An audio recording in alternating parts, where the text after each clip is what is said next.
This episode of Trifles is brought to you by the BSI Press. Manuscripts, collections of papers by international writers, and books covering a wide range of other Sherlockian topics. Find them online at BakerStreetIrregulars.com. Welcome to Trifles, a weekly podcast about the Sherlock Holmes stories. It is, of course, a trifle, but there is nothing so important as trifles. Yes, there were 3 gables, 5 orange pips, and a sign of 4, but there are hundreds of other details to pick apart in the stories. Pray, be precise as to details. You know the plots, but what about the minutiae? Have you ever stopped to wonder about how much money Holmes actually collected from the Duke of Holderness? Or why Watson constantly had to read the telegrams to him? You are very inquisitive, Mr. Holmes. It is my business to know what other people don't know.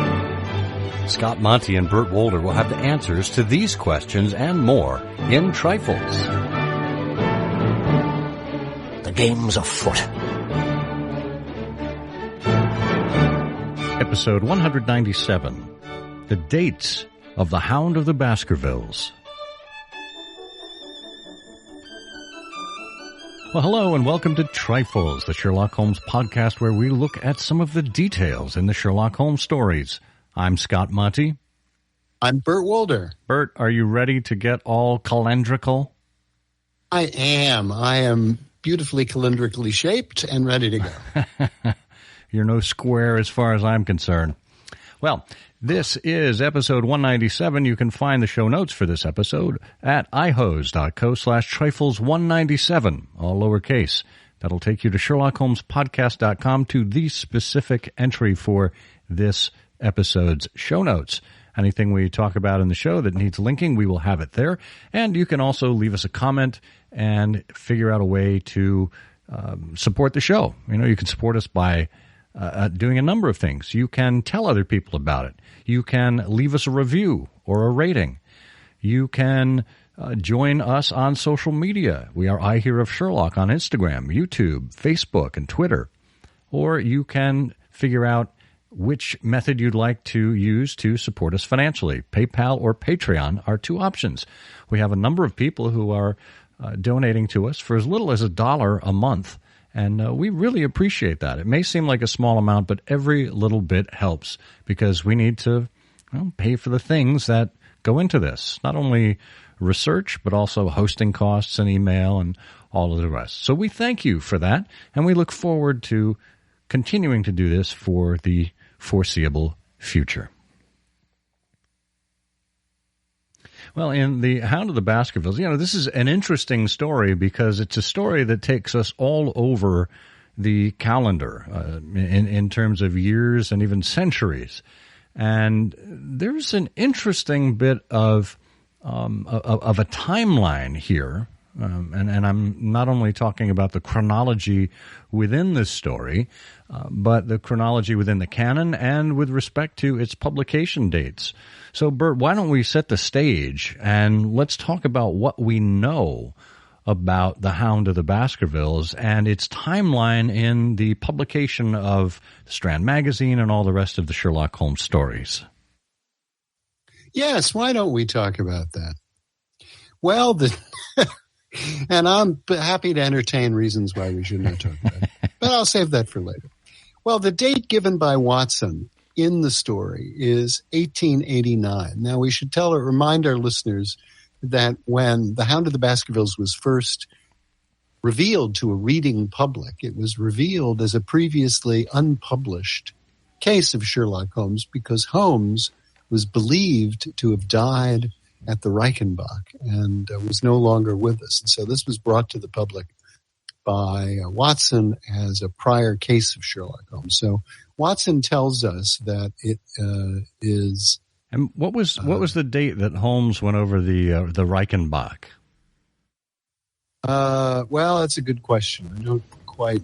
Well, I'll answer my own question if I can. Let's answer your own question. The final problem, which saw Holmes meet Professor Moriarty and head to Switzerland, took place in May of 1891. And that was published in the Strand Magazine in 1894, I believe.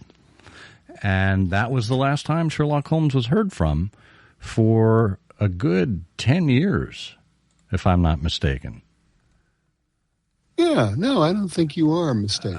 So Watson, I may be mistaken in terms of the. It was published in December of 1893. Sorry, December 1893. But Holmes died in quote unquote died in May of 1891, and then it was August of 1901 that Holmes made his return to the pages of the Strand. But it was not a return. It was not a resurrection of Sherlock Holmes. As you said, it was a retrospective of a case that had already happened. And obviously it drove up the subscriptions of the Strand magazine. There are tales of people lining up around the block to get their copy, and I think circulation was something between 30 and 40,000 at the time, if I'm recalling the numbers. Yeah. And so it ran from August 1901 to April 1902 in serial format before it was turned into a book later in that year. Now, you say Watson gives us the date of 18... Well, he doesn't really give us the date. This is part of the problem. Right? We've talked about chronologists before. I know we interviewed Vincent Wright on chronology on I Hear of Sherlock Everywhere. He is kind of a chronologist of chronologists, where he did kind of what Andy Peck and Les Klinger did in their landmark publication, The Date Being. They did a survey of all the chronologists. And I know Vincent himself had a number of suppositions as to where he thought things should go. But that was in episode 144 of I Hear of Sherlock Everywhere. So if you want to take a listen to that and just get his perspective on chronologies, that might be helpful. But when it comes to the date of the Hound of the Baskervilles, this is the one where there's a lot of speculation. There's nothing certain to go on. There's a lot of circumstantial evidence. The canon tells us possibly October of 1889, but we have chronologists who take us all the way from, September of 1886. That's what H.W. Bell supposed in his chronology, all the way through September of 1900 by people like Henry Folsom and Martin Dakin and Ernest Zeisler. That's a pretty wide range.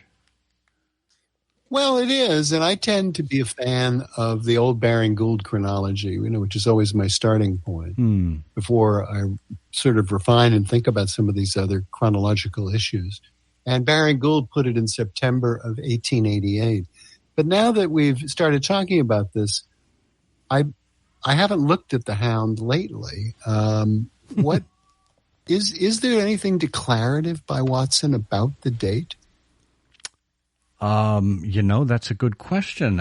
Here in the Date Being, it looks like Andy Peck and Les Klinger have said that the canon itself dates it as 1889, and I haven't found that in a quick scan of the text. Interesting. Maybe we'll come back to that. But the reason why this is so interesting, let's say for the sake of argument that the starting date Watson gives us is 1889, is that everything falls apart. It's kind of like pulling the thread on a sweater. If you believe 1889, everything that follows sort of falls apart, and it couldn't be so, because we know from other events that, for example, in 1889, Watson was lately married, established in practice, and he was so busy that he couldn't see Holmes until 2 days after Christmas. We know that from events in other stories, and yet in the Hound, he is completely able to pop off and go to Devonshire for several weeks without any mention of being married or needing a locum or having somebody to take up his practice. And so we know that it really couldn't be 1880. That's a good point. So when Holmes returns to Baker Street in 1894 in the empty house, he said or maybe Watson referred to it as his own sad bereavement. And that was, I think, taken to mean that his wife had passed on. Yes. So if he was married after the Sign of Four, which took place in 1888, yet not married in 1889 when the Hound came along, and yet widowed in 1894 when Holmes returned, that puts a whole lot of things in play. Yeah. Well, yeah, I should have inferred this when I said the title of this episode, but I'm thinking of channeling Chevy Chase at this point when I say it was my understanding that there would be no math. This is making my brain hurt. Yeah. Well, but this is part of the interesting thing, and it's a good example about how to assemble or think about these sort of chronological events, because beyond the things we know about Watson as an example from other cases of Sherlock Holmes, and about things we can infer about Sherlock Holmes through other cases, like The Final Problem, there's interior evidence in the story that's really important. And one of it is, Watson tells us, the issue, of course, in The Hound of the Baskervilles, as the case unwinds, is the stick left behind by Dr. Mortimer. And, of course, Holmes and Watson have a famous conversation trying to identify exactly who is the owner of the stick. But at the end of all of that, Watson himself takes down the medical directory and reads a record about James Mortimer. And it says, Watson reads aloud to Holmes, and this is reprinted in The Hound of the Baskervilles, that Mortimer himself was a house surgeon from 1882 to 1884 at Charing Cross Hospital. So that confirms the CCH on the stick is Charing Cross Hospital. And then we find out about other things like his papers and so on. And so we know the story could not be any earlier than 1884. And I think we will find out later on in the case, there's a reference to something happening 5 years ago. So, and it's about being in Dartmoor. So we know that Mortimer himself has been out of practice, or at least not associated with Charing Cross Hospital, since 1884. And we know from the internal evidence of the story that 1884 is in the past. Yeah. I think it says... was it Holmes or Watson? He said, and he left 5 years ago. The date is on the stick. Right. So there we arrive neatly at 1889, and yet there's still some question there. Well, not sure we can get to the answer to this question, but we will still continue to explore it more right after this word. It's all well and good to have a subscription to the Baker Street Journal. In fact, the most recent issue just recently came out and is making its way to mailboxes all over the world. But when you're looking for scholarship past rather than present, the easiest way to go about finding that is with the EBSJ. The EBSJ is a PDF archive that provides a complete set of the Baker Street Journal from its inception in 1946 all the way through 2011 on a single DVD in PDF format. That's 276 issues with more than 18,000 pages spanning the old series, the Christmas annuals, and the new series all the way through 2011. Will there be another EBSJ to update us in the last decade? Well, we certainly hope so. What format will it take? Well, that's up to you to find out. But get the EBSJ version 2 on DVD while it's still around. Find it online at bakerstreetirregulars.com. Well, maybe your mind wandered while you were listening to that fine spot by our friends at the Baker Street Irregulars, the Baker Street Journal. Maybe you figured it out. I can't say that Bert and I have yet, but perhaps there. But this is part of the fun, I think, of being a Sherlockian and looking at what's written. I mean, you don't even need to go into superfluous scholarship. You can just take what's in the canon and make inferences yourself. This whole 1884 on Mortimer's stick and Holmes or Watson saying 5 years ago, well, that would lead you to believe that it's 1889. And we square it down to October, because when Watson is out at Baskerville Hall and is writing those updates to Holmes, those daily journal entries, he very clearly dates October 13th, October 16th, etc. So we know we are in October 1889. Yes, that's true. But then, any question about unraveling these problems in dates gets us back to a conversation about Watson's veracity. And that's something I'm hopeful we'll get to, in a couple of minutes. Why exactly did Watson obfuscate? And I've, had some thoughts about that. But there are other bits of interior evidence here that we can stitch together to sort of find the seams in this sequence of events. If, in fact, Mortimer left Charing Cross Hospital 5 years ago in 1884, and if, in fact, this case is happening in 1889, there are a lot of other things that don't ring true. For example, Holmes refers to all of the accounts that Watson has given of his achievements. But in 1889, that was not the case, because by then only Study in Scarlet had been published. We know from looking at the chronology that, right, yeah, that is right, isn't it? Or when was Sign of Four published? Sign of Four was 1890. Okay, right. So it was just coming. So the only thing that was published was Study in Scarlet.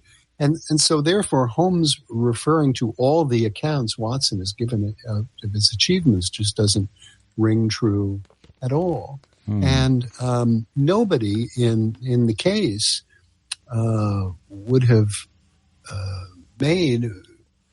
read or gathered information about the career of Sherlock Holmes to come to the conclusion that he was a memorable and interesting person. And we find later on in the case Stapleton remarks to Watson and so on, that Holmes is clearly, his renown has penetrated to Devonshire. And that would not be the case, we don't think, from just A Study in Scarlet being published. No, that's a good point. Well, and there's another point there, in which Watson tells us one of the characters who makes an appearance in The Hound of the Baskervilles is Inspector Lestrade. And Watson makes the point in The Hound. He says, I saw at once from the reverential way in which Lestrade gazed at my companion that he had learned a good deal since the day when they had first worked together. Well, that's, if in fact this is 1889 and the only case that's appeared is A Study in Scarlet, and we will never learn about any intervening cases that could have happened before 1889, Lestrade would not have an opinion very much different from the one he evinced of Holmes in A Study in Scarlet, in which he was not particularly effective or particularly did not look upon Holmes with any particular reverence, certainly. That's a good point.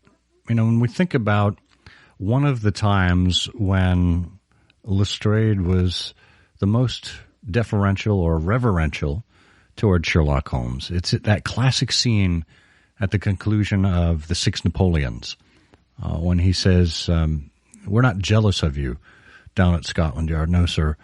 We're grateful for you. And just a wonderful, candid moment, heartfelt moment between Lestrade and Holmes. This degree of contentiousness between the two is simply broken down.